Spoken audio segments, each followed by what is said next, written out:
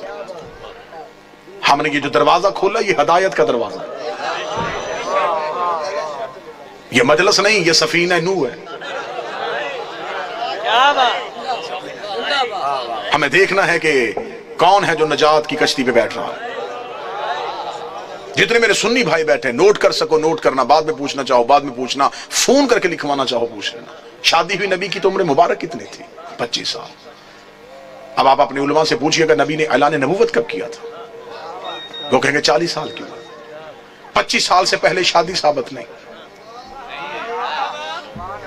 پھر آپ کی اپنی کتابوں میں لکھا، شیعہ کتابوں میں یہی لکھا کہ نبی کی شادی کے 4 سال تک نبی کے ہاں اولاد نہ ہوئی. 29 سال کی عمر میں پہنچ گئے رسول، اور پہلا بیٹا پیدا ہوا جس کا نام تھا قاسم، جس کی وجہ سے نبی کی کنیت مشہور ہوئی ابو القاسم.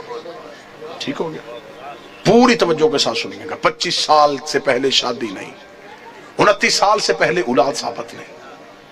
پھر سنی عقیدے کے مطابق نبی نے 40 سال کی عمر میں اعلان نبوت کیا. شیعہ عقیدے کے مطابق 40 سال کے بعد اظہار کیا. نبی پہلے دن سے نبی تھے. میں دونوں عقیدے پڑھ رہا ہوں، دونوں عقیدے پڑھ رہا ہوں. سنی عقیدہ ہے 40 سال کے بعد بنی، ہمارا عقیدہ ہے پہلے دن سے نبی تھے. چلے ٹھیک ہے، سنی بھائیوں کا عقیدہ 40 سال کے بعد اعلان نبوت کیا. پھر سنی کتابوں میں لکھا ہوا ہے کہ نبی نے اعلان نبوت سے 5 سال قبل اپنی 3 بیٹیوں کا عقد معاذ اللہ ثم معاذ اللہ خاک مدہن 3 مشرکوں سے کروایا ہوا تھا. جب آپ اپنے علماء سے دلیل پوچھیں گے تو وہ کہیں گے اس لیے کہ اس وقت وہ خود نبی نہیں تھے. نبی بنے 40 سال کے بعد، تو پھر ان مشرکوں کے گھروں سے بیٹیوں کو واپس بلا لیا. اب میرا سنی بھائی مر جانا ہے، سانسوں کا یقین کوئی نہیں، لمحوں کا اعتبار کوئی نہیں، قبر کی 4 دیواریں کچی ہیں، کفن میں جیب نہیں ہوتی، قبر میں الماری نہیں ہوتی، فرشتے رشوت نہیں لیتے، مولوی قبر میں چھوڑ کے واپس آ جاتا ہے.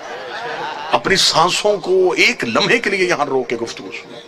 25 سال سے پہلے شادی ثابت نہیں، 40 سال کی عمر میں اعلان نبوت کیا. 25 اور 40 کے درمیان کتنے سال؟ 15 سال. 5 سال تک اولاد نہیں ہوئی، 15 میں سے 4 نکل گئے. 11 سال. 5 سال تک آپ کی کتابوں میں لکھا ہے 5 سال پہلے نبی نے شادیاں کر لی تھی، تو پھر 11 میں سے اور 5 نکال دو. 6 سال. کس مذہب میں ہے کہ 6 سال میں 3 بیٹیاں پیدا بھی ہو گئیں، جوان بھی ہو گئیں اور شادیاں بھی ہو گئیں؟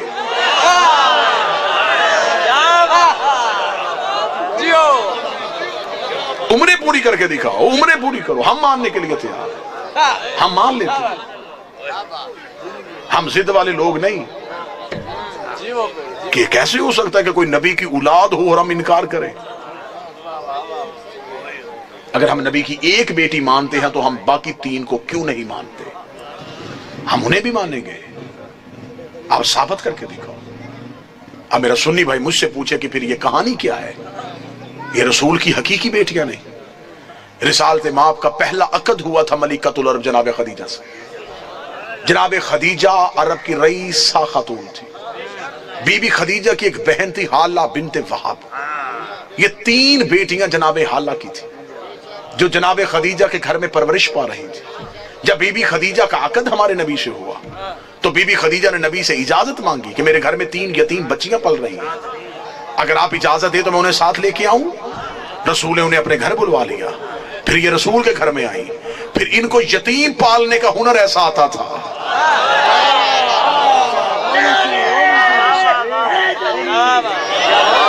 پھر یہ یتیم کو یتیم سمجھ کے نہیں پالتے تھے، پھر ایسے پالا کہ مورخ نے لکھا کہ یہ نبی کی اپنی بیٹیاں. سلبی بیٹی نبی کی ایک ہی تھی جو حسین کی ماں ہے، جو علی کی زوجہ ہے، جو جنت کی عورتوں کی سردار ہے، جو حجاب کبریا ہے، جس کا وجود نبی کی نسل کی بقا بنا ہے، جسے قرآن میں کوثر کہا گیا ہے، جسے قرآن میں عزت کہا گیا ہے، جسے قرآن میں عطرت کہا گیا ہے، جس کی طہارت کی قسمیں اللہ کھا رہا ہے، جس کے دروازے پہ تارا سجدے میں گر رہا ہے. وہ ایک ہی بیٹی ہے نبی کی جسے فاطمہ الزہرا کہتے ہیں. میرا سنی بھائی ہم پہ اعتراض کرتے ہیں کہ دیکھیں جی آپ فلاں کو نہیں مانتے، فلاں کو نہیں مانتے. آپ یہ نہ پوچھا کریں کہ آپ مانتے تو آپ یہ ہم سے پوچھا کریں کہ آپ کیوں نہیں مانتے. اب دور منافقت کا نہیں، اب دور یہ ہے کہ کھل کے بات کی جائے. آپ ہم سے پوچھیں کہ آپ فلاں کو نہیں مانتے، جی آپ یہ شیعہ نبی کی بیویوں کو نہیں مانتے، کیوں نہیں مانتے؟ ہم بی بی خدیجہ کو نہیں مانتے، ہم نبی کی باقی بیویوں کو نہیں مانتے. کہتے جی اس لیے نہیں مانتے کہ فلاں بیوی فلاں صحابی کی رشتہ دار تھی، فلاں بیوی فلاں صحابی کی رشتہ دار تھی، یہ اس لیے انہیں چھوڑ دیتے. اگر ہم رشتہ داری دیکھ کے چھوڑتے تو ہم ام حبیبہ کو کبھی نہ مانتے. اگر ہم نے جی رشتہ داری کی وجہ سے چھوڑنا ہوتا تو ام حبیبہ سے زیادہ خطرناک رشتہ داری کسی کی ہے؟ یہ ابو سفیان کی بیٹی ہے، یہ معاویہ کی بہن ہے، یہ یزید کی پھپھی ہے. ہم انہیں نہیں مانتے، اسے مانتے. اب ہمارے گلے میں کسی نے رسی نہیں ڈالی ہوئی کہ اسے مانو، ہمیں کوئی گن پوائنٹ میں نہیں منوارا کہ انہیں مانو، ہم نے خود اپنی مرضی سے مانا ہے. باقی خاندان میں کسی کو نہیں مانا، اکیلی اس مستور کو مان لیا. میں شیعہ گھر کی بچیوں کے نام اس بی بی کے نام پہ دکھا سکتا ہوں. اس بی بی کا نام ہے، ہم چوم کے سلام کریں. اب ہم سے پوچھو گے اسے کیوں مانتے ہو جب باقیوں کو نہیں مانتے؟ ہمیں تاریخ میں کوئی لمبے چوڑے واقعات نہیں ملے، صرف ایک ہی واقعہ ملا جس سے ہمیں اس بی بی کے کردار کا پتہ چل گیا. جب فتح مکہ کے بعد اس کا باپ بیٹی کو ملنے کے لیے گھر آیا تھا، اس نیک نیت والی بی بی نے یہ کہہ کے نبی کے چمڑے کا بستر اپنے باپ کے نیچے کھینچ لیا تھا، اٹھ جا بابا یہ پاک ہے تو ناپاک ہے، اٹھ جا، یہ نبی کا پاک بستر ہے، تیرا وجود نہ. اس نے نبی کا حیا کیا، ہم اس کا حیا کرتے ہیں. اس نے نبی کی عزت کی، ہم اس کی عزت کرتے ہیں. ہو ہی نہیں سکتا کہ کوئی آل محمد کی عزت کرے اور شیعہ اس کی عزت نہ کرے. ہم تو اتنی محبت کرنے والے لوگ ہیں کہ کوئی جانور بھی ان سے وفا کرے تو شیعہ اس کی شبیہ بھی بنا لیتے. عزت کریں گے ہم ہر اس شخص کی جس نے اولاد رسول کی عزت کی، نفرت کریں گے ہم ہر اس شخص سے جس نے اولاد رسول سے غداری کی.